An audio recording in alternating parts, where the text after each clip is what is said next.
नमस्कार, छ प्रश्नमा यहाँलाई स्वागत छ। म संगम बानिया। दर्शकहरू, माघ 11 गतेको संविधान सभा बैठकले विवादका बीच प्रश्नावली समिति गठन गरेपछि यति बेला मुलुकको राजनीति झन पछि झन ध्रुवीकृत हुँदै गएको छ।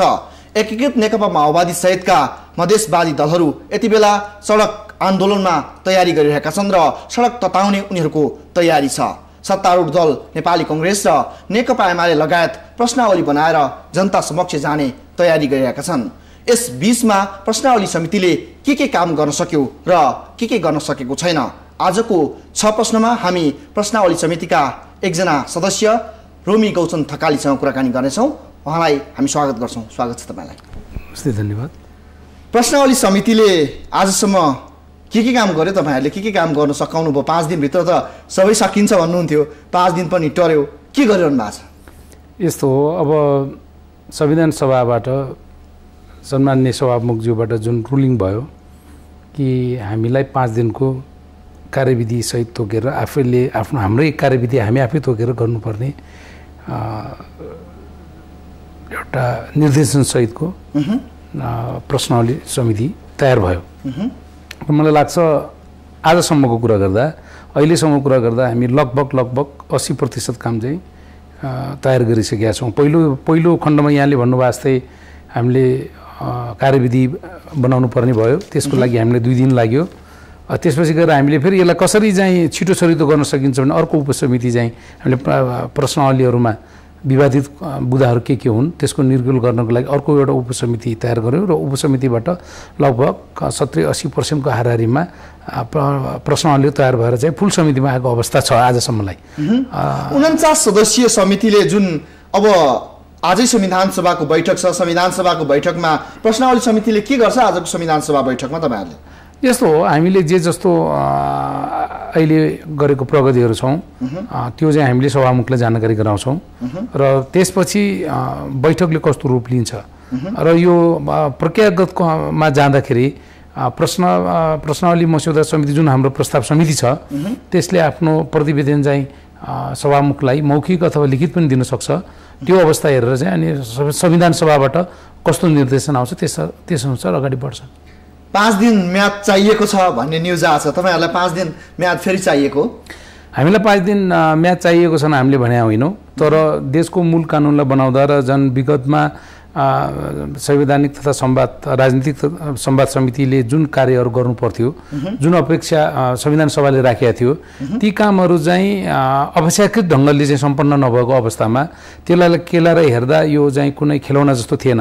संविधान सभाको सभाध्यक्षज्यूले र संविधान सभा स्वयंले चाहिँ 5 दिनको समय अनुमान गर्नुभयो र अहिले भर्खर म तपाईँसँग बोलिरहँदा र संविधान सभाको बिचमा 1 बजेको टाइम गर्दा त्यहाँसम्म पनि हामीसँग केही समय छ, तर यसो भन्दै ठ्याक्कै सकिहाल्छ भन्न चाहिँ म सक्दिनँ। तर अधिकांश हामीले सकेका छौँ र हामीले माग्नुभन्दा नि यो समयले हामीले यो संविधान सभा आज करिब 7 वर्ष लागेर अब 5 वर्षमा प्रवेश गरेको छ। यो मुद्दा 7 वर्षदेखि छ र 5 वर्षको हाराहारीमा चाहिँ यो सजिलो विषय थिएन। यद्यपि जहाँसम्म पुगेका छौँ हामीले सन्तुष्ट लिने अवस्था चाहिँ छ र यो प्रक्रियामा जाँदाखेरि चाहिँ धेरै कुराहरू केलाउनु पर्ने भएको हुनाले चाहिँ ठ्याक्कै अहिले भन्न नसकिएको। तर अहिले तपाईँसँग मैले कुरा गर्दै र 1 बजेसम्मको समयमा पनि धेरै परिवर्तन हुनसक्छ। 73 सदस्यीय मध्ये 49 सदस्यीय समितिमा हुनुहुन्छ तपाईँहरू र के प्रश्न बनाउनु भएको छ? तपाईँहरूले कतिवटा प्रश्नहरू बनिसकेका छन् अथवा लगभग कतिवटा प्रश्नहरू चाहिँ लिएर तपाईँहरू प्रश्नावली समितिले तयार गर्नेछ? कतिवटा जति बन्छ जस्तो देखिया छ? अहिलेसम्म कति बन्यो र कति बन्छ जस्तो देखिया छ? यस्तो हो, अहिले उपसमितिबाट लगभग विषयगत कुरा भन्दा 3-4 वटा विषयगतहरू सम्पन्न भइसकेको अवस्था छ र केही विशेष गरी शासकीय स्वरूपको अवस्था सम्बन्धीमा हामी प्रवेश गर्दैछौँ र हाम्रो कार्यविधिले हामीलाई नियमन गरे अनुसार अहिले ठ्याक्कै तपाईँलाई यो बुदा र यति बुदा भन्नुभन्दा पनि वस्तुगत कुरामा जाने हो भने हामीले मौलिक हक अधिकार सम्बन्धी प्रस्तावना सम्बन्धी यो न्यायपालिका जुन विवादित संवैधानिक निकायको बारेमा हामी जहाँसम्म पुग्नु पर्ने हो मैले तपाईँलाई भन्न मिल्ने जति कुरा के हो भन्दाखेरि विषयगत रूपमा चाहिँ हामी शासकीय स्वरूपको पेरिफेरीमा छौँ अहिले। अब कतिवटा विषय बाँकी छ? संहिता र शासकीय स्वरूप 2 वटा चाहिँ बाँकी छ। कुन हो? यही शासकीय स्वरूप र संहिताको जुन क्षेत्र निर्धारणदेखि लिएर यो कतिवटा सङ्ख्याको कुराहरू छन्, पहिचानको कुराहरू छन् होइन, त्यो केलाउनु पर्ने चाहिँ बाँकी छ। अरू चाहिँ प्राय उपसमितिबाट आएर फुल समितिमा चाहिँ आएको अवस्था हो। करिब करिब सकाउनु भएको छ है काम चाहिँ। सकाउने भन्ने कुरा यस्तो हुँदो रहेछ, हामीले क ख गरेर पढ्छौँ र जाँच दिँदाखेरि ग मात्रै लेख्न बिर्स्यौँ भने त्यो अपुरो हुँदो रहेछ। क्षेत्रसम्म लेखेर पनि ग लेख्नु भुल्यो भने त्यसले पूर्णता नपाउँदो रहेछ। एबिसिडी लेख्दै जाँदाखेरि चाहिँ बिचको एउटा चाहिँ पी मात्रै छुट्यो भने पनि त्यसले चाहिँ पूर्ण मार्क नपाउँदो रहेछ।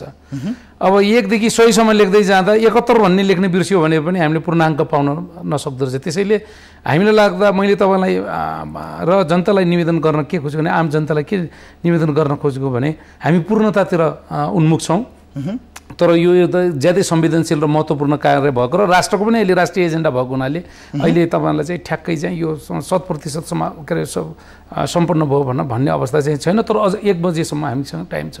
थकालीज्यू, तपाईँहरूको समितिलाई सहयोग गर्न भनेर राप्रपा नेपालले जुन रूपमा प्रक्रियालाई सघाउने भनेर प्रक्रियामा आयो, तर राप्रपा नेपाल जस्तो एउटा पार्टीलाई, चौथो ठुलो शक्तिलाई त तपाईँले समेट्न सक्नु भएन र प्रश्नावलीबाट उनीहरूलाई निषेधै गर्न खोज्नु भयो है।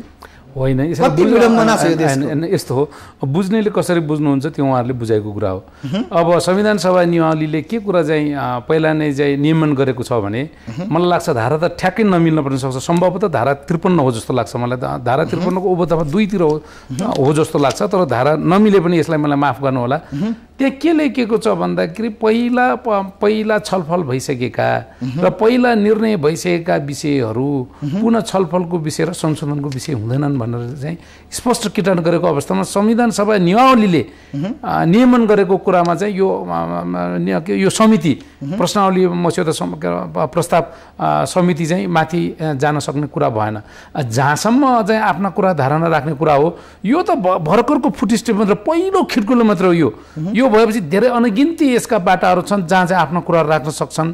यो त हामीले तपाईँले सुरुमै धर्मनिरपेक्षताको बारेमा निषेध गर्नुभयो, त्यस्तै अन्य विषयहरू जुन छन् त्यो विषयमा तपाईँ निषेध गरेर अगाडि पहिलो पाइला नै तपाईँ चाल्ने ठाउँमै खुट्टा काटिदिनु भयो होइन? त्यही कारणले त राप्रपा नेपाल आज बाहिर छ, तपाईँको समितिभन्दा बाहिर छ। यस्तो हो, यहाँहरूले कसरी लिनु हो मैले बुझेको, यदि यो संविधान सभाको सदस्यको नाताले र राजनीति शास्त्रको एउटा विद्यार्थीको नाताले र एउटा राजनीतिक दलको कार्यकर्ताको नाताले मैले बुझेको सही हो भने उहाँहरूले पहिला नै किन यो दस्तखत गर्नुभएको छ? किन पहिला उहाँहरूले नै संविधान सभा पास हुँदाखेरि चाहिँ आफ्नो मत राख्नु भएन?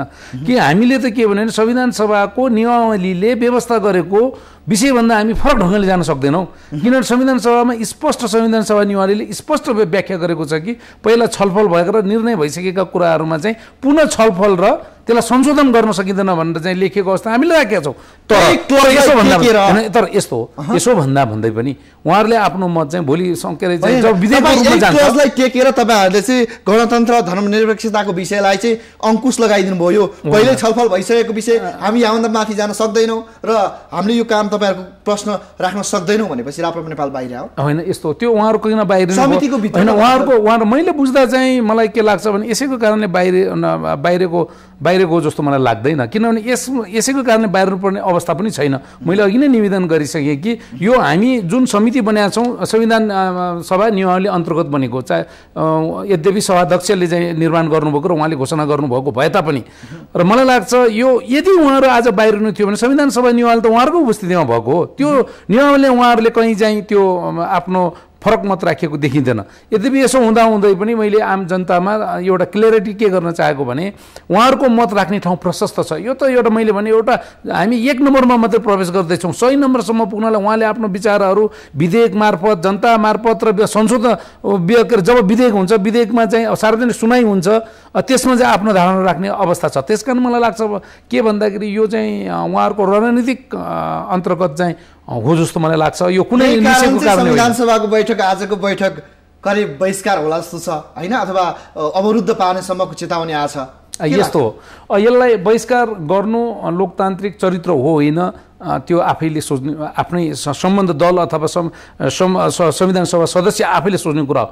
जहाँसम्म चित्त नबुझेको कुरामा चाहिँ आफूले बैठकमा अनुपस्थित हुनु पनि प्रजातान्त्रिक हक अधिकार लोकतान्त्रिक चरित्रभित्रै पर्छ। किन भन्दाखेरि आफूले फरक मत राख्नलाई यी नै आकर्षण हुन्। डेमोक्रेसीको आकर्षण भनेकै फरक मत राख्न पाउनु। तर यो अवस्थामा उहाँहरूले अनुपस्थिति हुनुहोला जस्तो त मलाई लाग्दैन। अनुपस्थिति गरेर उहाँहरूको मत जाहेर गर्छ भने त्यो उहाँहरूको संवैधानिक अधिकार हो।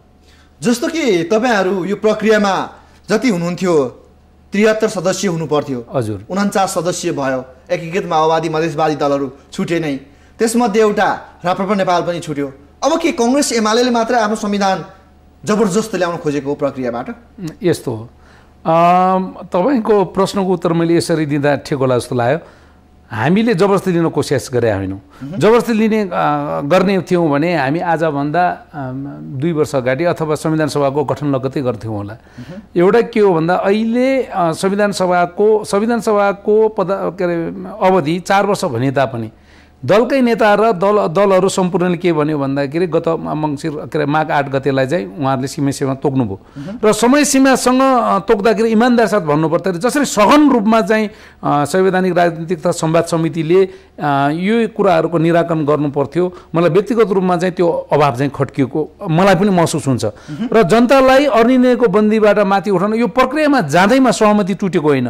प्रक्रिया हामीले ओपन गर्दा पनि संविधान सभा नियमावलीले र हामीहरूको विगतको चाहिँ घोषणापत्रहरू हामीले विभिन्न पार्टीको हेर्न गयौँ र आमसभामा हेर्न गयौँ भने कुनै राजनीतिक दलहरू जो अहिले चाहिँ यो प्रक्रियामा जाँदा गलत भयो भन्ने दलहरूले आफैले पनि 2 तहको मत मागेको अवस्था छ। किन भन्दाखेरि अरू दलहरू नाम नलिकन भन्नुपर्दाखेरि अरू दलहरू यथास्थितिवादी हुन्।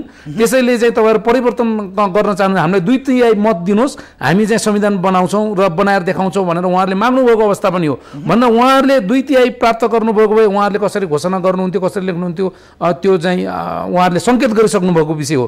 अहिले हाम्रो कुरा गर्नुहुन्छ भने सत्तारूढ दलको नाताले नेपाली काङ्ग्रेस र नेकपा एमाले लगायत अन्य राष्ट्रिय प्रजातन्त्र पार्टी लगायत जो सरकारमा छन् र अन्य जुन यो प्रक्रियाबाट जानुपर्छ भन्ने मत राख्ने विश्वास राख्ने चाहिँ राजनीतिक दलहरूको अहिलेको कोसिस भनेको के हो भन्दाखेरि प्रक्रियामा पनि जाँदै गरौँ। प्रक्रियामा जाँदा सबै कुराहरू गर्दा 126-25 दिन लाग्ने जस्तो त्यो जब सहमति भएन भने त प्रक्रिया जाँदा ती संविधान सभा नियमावलीले ग्यारेन्टी गरेका निर्देशित गरेका नियमन गरेको कुराहरूलाई हामीले चाहिँ अवलम्बन गर्नुपर्ने हुन्छ। त्यो बीचमा हाम्रा संवादहरू खुला नै रहन्छन् र सहमति हामी हुनसाथ के हुन्छ भने प्रश्नावली प्रस्ताव समितिले जो गरेको छ त्यो स्वतः चाहिँ त्यो चाहिँ के हुन्छ भन्दाखेरि त्यसको काम र औचित्य चाहिँ त्यो डिलिट भएर जान्छ। त्यसकारण के हो भन्दा सहमति भयो भने यो बिचमा सहमति गर्दै जाउँ। सहमति भएको विषयलाई हामीले इन्डोर्स गरौँ। हामीले भनेकै हो खुला रूपमा जति सहमति पहिला भएको छ त्यसलाई एउटा ड्राफ्ट बनाऊ। असहमति भएको विषयमा चाहिँ असहमति यो कारणले भयो पछि बनाउँछौँ होइन, एक किसिमको चाहिँ सहमति त्यसमा चाहिँ गरौँ भन्दाखेरि अहिले बाहिर जानुभएको दलहरूले चाहिँ त्यसलाई समर्थन गर्नु भएन। त्यो पनि उहाँहरूको चाहिँ लोकतान्त्रिक अधिकारभित्रै पर्छ। तर त्यसो भन्दा पनि हामी सबैको दायित्व र कर्तव्य के हो भन्दाखेरि नेपाली जनताले अहिले हामीलाई दिएको म्यान्डेट भनेको संविधान निर्माण गर्ने नै हो। तपाईँले माघ 8 मा एउटा गेट चुकिसक्नु भएको छ। तपाईँहरूलाई अलिकति त लाज पनि लाग्नुपर्ने हो, सभासदहरू भएको नाताले आफ्नो नैतिक जिम्मेवारी पनि लिनुपर्ने हो। तर अहिले त मुलुकको अवस्था यस्तो देखियो कि झन् पछि झन् कहिले संविधान आउने हो होइन, आम नागरिकहरूलाई झन् अन्यल, झन् नयाँ कार्यतालिका बनाउन नसक्नु, अनि तपाईँहरू एकातिरबाट प्रक्रियामा जानु, अर्कातिरबाट सडक आन्दोलनको घोषणा आउनु, यसले के देखाइरहेको छ मुलुकमा? यस्तो हो, अवश्य पनि जुन कुरा सम्भव थिएन त्यो कुराको सार्वजनिक प्रतिबद्धता गर्नु राजनीतिक दल र विशेष गरी नेताहरू चुक्नु भएकै हो। तपाईँले जहाँसम्म संविधान सभाको सदस्यको नाताले जुन लाज लाग्ने शब्द भन्नुभयो यो चाहिँ अलिकति शब्द चाहिँ मलाई त पचेन। यद्यपि हामीले जनता बीचमा गरेका बाचाहरूमा हामीले सभासदको नाताले आफ्नो दलमा कति घचघचायौँ, कति सक्रिय भयौँ भन्ने कुराको एउटा प्रश्न उठ्ने ठाउँ चाहिँ रह्यो।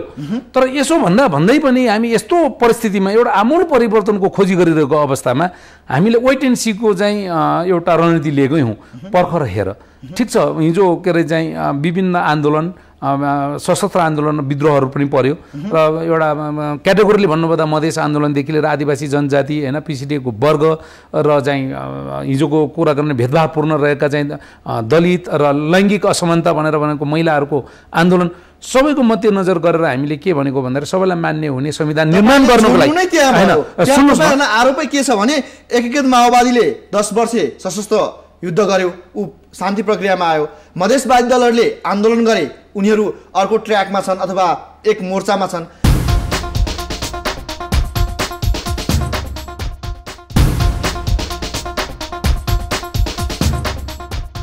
एकीकृत माओवादीले 10 वर्ष सशस्त्र युद्ध गर्यो, ऊ शान्ति प्रक्रियामा आयो। मधेसवादी दलहरूले आन्दोलन गरे, उनीहरू अर्को ट्र्याकमा छन् अथवा एक मोर्चामा छन्।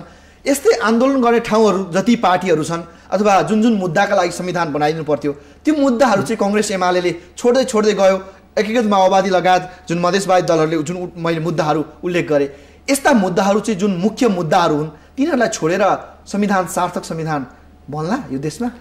हेर्नुहोस्, आरोपको लागि आरोपै गर्ने हो भने मेरो भन्नु केही पनि छैन। र तपाईँले मलाई नजिकसँग पनि चिन्नुहुन्छ व्यक्तिगत रूपमा। आरोपमा म विश्वास गर्ने राजनीति शास्त्रको विद्यार्थी पनि होइन। र तपाईँले नेपाली काङ्ग्रेस, मैले भन्न सक्ने नेपाली काङ्ग्रेस हिजो स्पष्ट सुरुका दिनमा 2047सम्म आउने हो भने हामी संवैधानिक राजतन्त्रलाई पनि स्वीकारेको चाहिँ एउटा राजनीतिक शास्त्रको एउटा त्यो अन्तर्गत प्रशिक्षित र दीक्षित भएर आएको एउटा राजनीतिक सङ्गठन हो। तर यसो हुँदा हामी गणतन्त्रसम्म आयौँ। गणतन्त्रसम्मको यात्रा गर्दा हामी यो सङ्घीयताको कुराहरू र यो जनतालाई कुन माध्यमबाट जाँदा जनताले, आधारभूत जनताले र जो हिजोको राज्य व्यवस्थाबाट आफ्नो अधिकार र आफूले त्यो राज्यको शक्तिमा चाहिँ र स्रोतमा पहुँचबाट बाहिर भएका ती निमुखा र निर्णय बनेर राखेका जनताको लागि संवैधानिक ढङ्गले उनीहरूको अधिकार र उनीहरूको त्यो अधिकारको पहुँचमाथि, राज्यको पहुँचमाथि उनीहरूको अधिकार पुर्याउनु थियो। यसमा आफ्ना आफ्ना दृष्टिकोणहरू होलान्। तपाईँलाई एउटा दृष्टान्त दिउँ, नेपाली काङ्ग्रेस संसदीय व्यवस्थाको पक्षधर हो र संसदीय पक्षधर हुँदा हामी कहाँसम्म आयौँ भने हामी मिश्रित प्रणालीसम्म पनि आयौँ। मिश्रित प्रणालीहरूको चाहिँ के अरे सबै कुराहरू गुणहरू चाहिँ गुण र अवगुणहरू हामीले देखेका छौँ, तपाईँले पनि देखेका छौँ होइन? तपाईँले पनि केही अनुभव गर्नुभयो होला। त्यसो हुँदा हामी मिश्रित प्रणालीसम्म आउँदाखेरि पछि चाहिँ केही दलहरूबाट नाम नलिउँ, म त्यसरी अझै पनि उहाँहरूलाई ठेस पुर्याउन चाहन्न। उहाँहरूले केही राष्ट्रपति र चाहिँ प्रधानमन्त्रीमा केही अधिकार बाँडफाँड गरौँ भन्दा हाम्रो नेतृत्व तहमा त्यो पनि केही समझदारी भएकै हो। त्यस कारण मलाई त के लाग्छ भने नेपाली काङ्ग्रेसले यो शान्तिको लागि, यो स्थायित्वको लागि, अमन चयनको लागि, लोकतन्त्र स्थापित हुन्छ कि र नेपालको अस्तित्वलाई चाहिँ कायम गर्न सक्छ कि भन्ने खातिरमा मेरो कुरा गर्नुहुन्छ भने राजनीति उहाँहरूले रणनीति मात्रै गर्नुभएको रहेछ। रणनीति हिसाबले चाहिँ हामीसँग सहकार्य गरेको जस्तो देखिन्छ। अहिले झट्टै यदि यही ढाँचाबाट जाने हो भने होइन भने हामीले त्यो रणनीतिक रूपमा गर्ने हो भने हामी त आफ्नो ट्रम्प कार्ड सबै फालिसकेका थियौँ र हामीसँग ट्रम्प कार्ड नभइसकेपछि उहाँहरूले के भने उहाँहरूले भनेको ठ्याक्कै बनाउनु पर्ने हो भने निर्वाचन किन गर्नु पर्थ्यो, अथवा हामीले भनेको कुरा ठ्याक्कै हुनुपर्ने हो भने सहमति किन खोज्नु पर्थ्यो? सहमति के का लागि? असहमतिको लागि, असहमति भएर बस्नुको लागि चाहिँ र राष्ट्रलाई अनिर्णयको बन्दीमा राख्नको लागि हाम्रो सहमति भएको होइन। सहमति हाम्रो कहाँ भएको भने असहमतिको बुदाहरूलाई सहमतिबाट चाहिँ राष्ट्रलाई एउटा निकास दिने र जनताले चाहेको र यो माटोले खोजेको र लोकतन्त्र व्यवस्था भित्र पर्ने गरी जनताको आधारभूत मौलिक अधिकारलाई चाहिँ ग्यारेन्टी हुने गरी हामीले संविधान निर्माण गर्न खोजेका हो। हाम्रो मतभेदमा तपाईँलाई अहिले यो कुरा मैले भन्नै पर्छ, जस्तो मधेसलाई हामीले कहाँबाट के अरे चाहिँ हामीबाट टाढा राखेका छौँ। अब उहाँहरूले जातीय पहिचानको कुरा गर्दा के अरे चाहिँ जातीय पहिचान र पहिचानको कुरा गर्दा हाम्रो परिभाषित गर्ने ढङ्ग र उहाँहरूको परिभाषित गर्ने ढङ्गमा फरक भयो होला।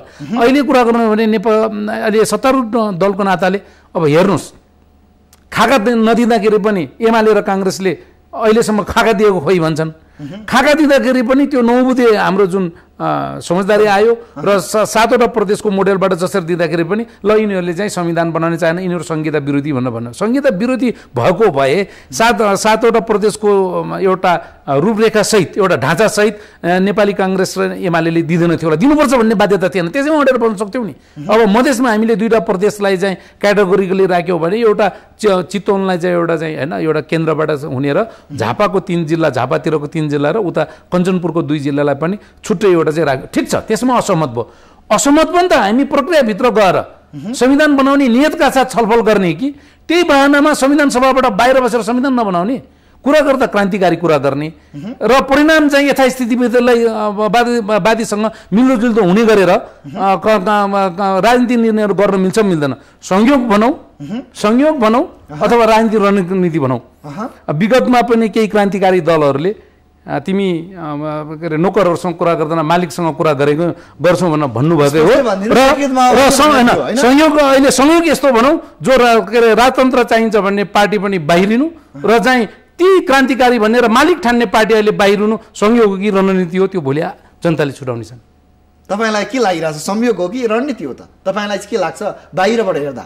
बाहिरबाट हेर्नु भन्दा मैले भित्रैबाट भन्नुपर्दा सायद यो देशमा संविधान नबनोस् भन्नेहरूको साटगाटको रणनीतिसँग उहाँहरूको परोक्ष रूपबाट चाहिँ समझदारी हुनुपर्छ। अब के होला त यो संविधान निर्माणको प्रक्रिया? तपाईँहरू प्रश्न बनाए हुनुहुन्छ, अब केही दिनभित्र तपाईँहरू प्रश्न फाइनल गरेर दिनुहुन्छ। अनि यता एकीकृत माओवादी र मधेसवादी दलहरू सडक आन्दोलनमा गइरहेछन्। मुलुकको ध्रुवीकरण झनपछि झन बढेर झन खाडलहरू, अविश्वासका खाडलहरू बढेर कहाँसम्म पुर्याउने सोच छ यो मुलुकलाई? नेताहरूले कहाँसम्म पुर्याउलान्? अब नेताहरूले कहाँसम्म पुर्याउलान् भनेर भन्नुभन्दा पनि अब राजनीतिक दलहरू र चाहिँ यसका मुख्य सोच्ने कुरो हामी संविधान निर्माणको प्रक्रियामा छौँ, यसको मतलब सहमतिका ढोकाहरू बन्द भएन भन्ने हो भने सहमतिका ढोकाहरू अब खुलेको। अब त बरु प्रश्नावली मार्फत आफ्ना आफ्ना मतहरू जनता बीचमा राख्ने, संविधान सभामा राखेर मानिलियो। एकछिनको लागि म उदाहरण दिन्छु। नेकपा एमाले अब माओवादीले जातीय पहिचानको साथमा होइन, जातीय पहिचानको आधार बनाएर यो संघीयता हुनुपर्छ भन्ने कुरा राख्नुभयो, मानिलियो। र मधेसवादी दलले एक मधेस एक प्रदेश, कसैले दुई के अरे मधेसको अवधारणा पनि लिएका छन्, कसैले त्यो हुनु हुँदैन 3 र 4 वटाको पनि लिएका छन्।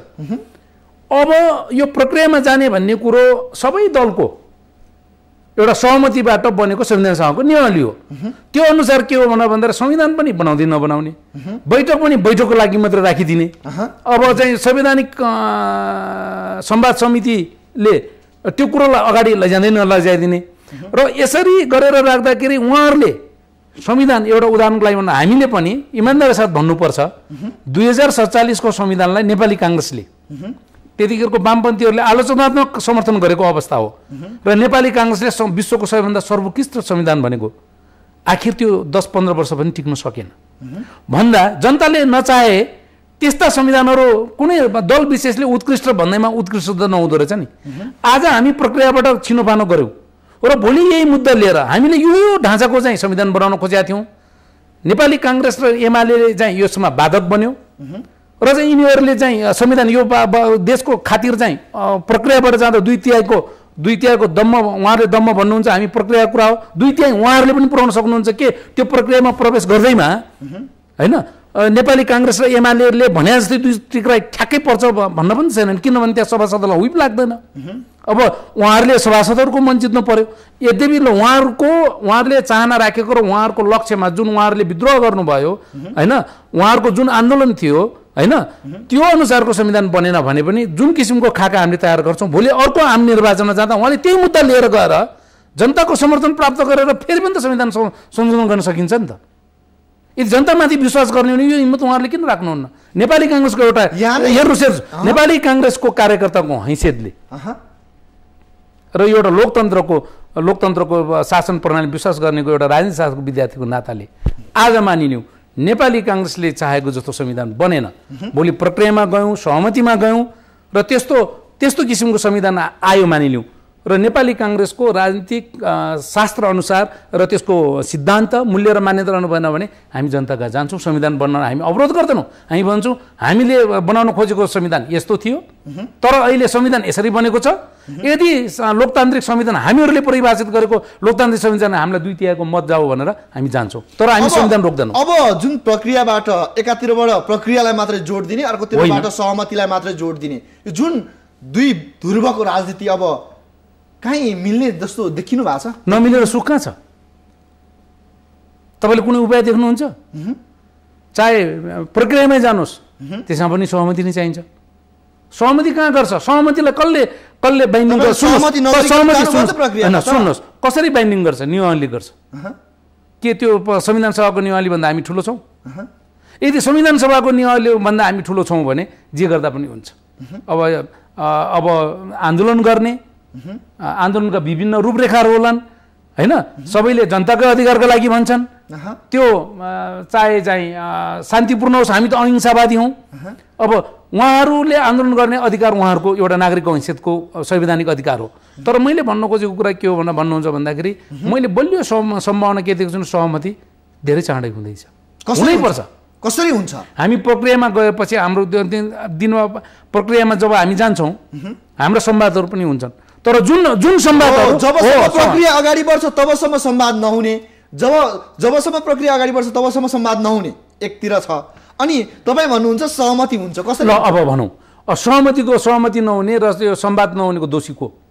तपाईँले अघि नै भन्नुभयो कि यो प्रक्रियागत गभर्मेन्टले फेसिलिटेट गर्ने हो। संविधान सभाले संविधान निर्माण गर्ने भन्ने बित्तिकै संविधान सभाका कार्यविधिहरू सम्पूर्णत एक प्रकारले भने हाम्रो सभाध्यक्ष आफैमा विधान हो। उहाँसँग चाहिँ असीमित अधिकारहरू छन्, उहाँले गर्न सक्ने कुराहरू धेरै छन् र ती संविधान सभा नियमावली विशेष गरी माओवादी नेकपा माओवादी मधेसवादी दलका सम्पूर्ण को सम्मिलित र हामी समेत भएको चाहिँ नियमावली हो। त्यही संविधान सभा नियमावलीलाई हामीले एक ठाउँमा ल्याउँछौँ, किनभने प्रक्रियामा जानु आफैमा असहमति होइन नि, त्यो त सहमतिमा के अरे यसरी चाहिँ मत भिन्नता रह्यो भने प्रक्रियामा जाने भने हामीले पहिले गरेको सहमति हो। त्यसैले मलाई के लाग्छ भन्दाखेरि यो प्रक्रिया आफैको विधि आफै पनि लोकतान्त्रिक विधि हो र यो आफैमा पनि सहमतिबाट भएको विधि हो। तर मलाई दुःखको साथ के भन्न मन लागिरहेछ भन्दाखेरि जुन ढङ्गमा हिजो संवैधानिक संवाद समितिले गर्नु पर्थ्यो त्यो नभए यसको इनिसिएसन चाहिँ अब सभामुखले लिनुपर्छ र यो प्रश्नावलीमा हामीले पनि अलिकति चाहिँ के भन्दाखेरि संवेदनशील यस कारण भएको छौँ कि हामीले हाम्रा कुराहरू राखेका छैनौँ।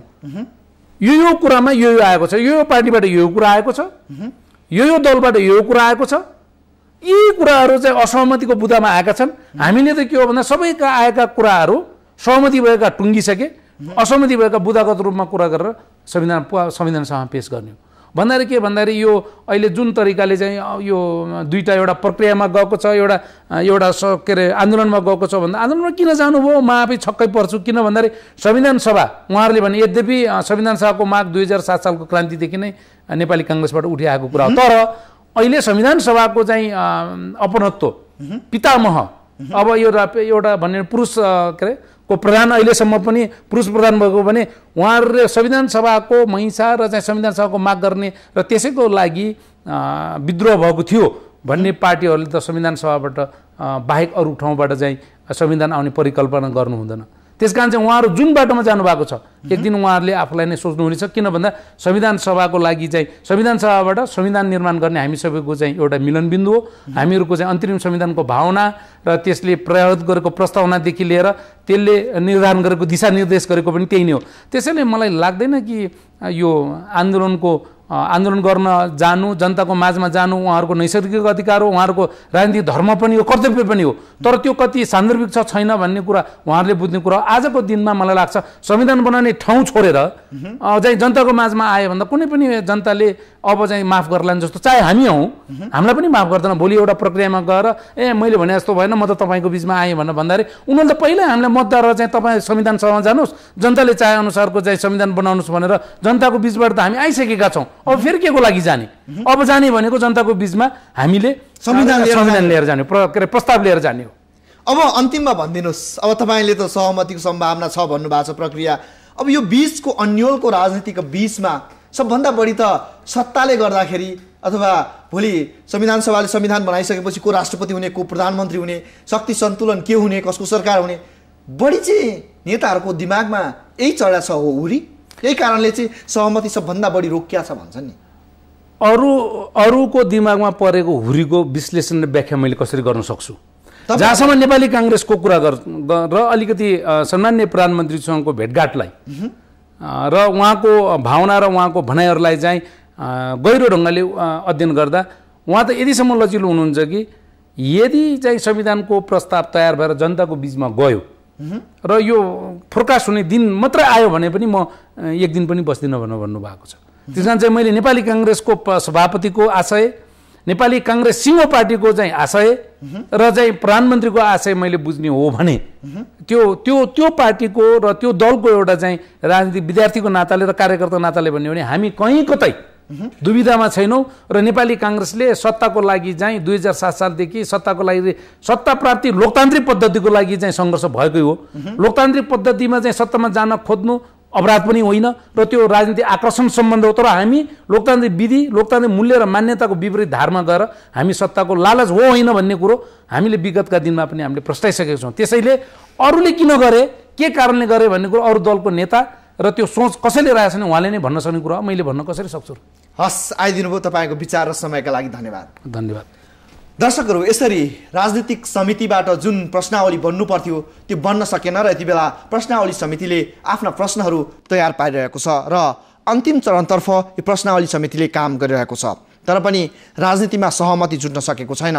एकातिर एकीकृत माओवादी र मधेसवादी दलहरू आन्दोलनको उद्घोष गरेर सडक आन्दोलनमा जाने तयारी गरिरहेका छन् भने सत्तारूढ दल नेपाली कांग्रेस र नेकपा एमाले यही प्रक्रियाबाट भए पनि संविधान जारी गर्ने मनस्थितिमा देखिएका छन्। यस बीचमा प्रक्रियामा गएर जुन अगाडि बढेको छ, यो प्रक्रियालाई सघाउँदै एकाथरी राजनीतिक दलहरू अगाडि बढिरहेको अवस्थामा र अर्काथरी राजनीतिक दलहरू सहमति भनेर जुन कुर्लिरहेका छन्, यस अवस्थाका बीचमा मिलनबिन्दु खोजिनै पर्छ र राजनीतिमा सहमति भएर अगाडि बढियो भने संविधान निर्माणको प्रक्रियाले सार्थकता पाउँछ र सबै नेपाली जनताले अपनत्व गर्ने संविधान जारी हुन सक्छ। यसका लागि राजनीतिक तहबाट हुन सक्ने वार्ता र छलफलहरू अगाडि बढोस् र आम नागरिकको सहमतिमा अथवा सबै राजनीतिक दलहरू सकेसम्म सहमत भएर संविधान जारी गर्न सकुन्। यही आशा र अपेक्षाका साथ आजका लागि 6 प्रश्न यति नै। हामीलाई आजलाई बिदा दिनुहोस्। नमस्ते।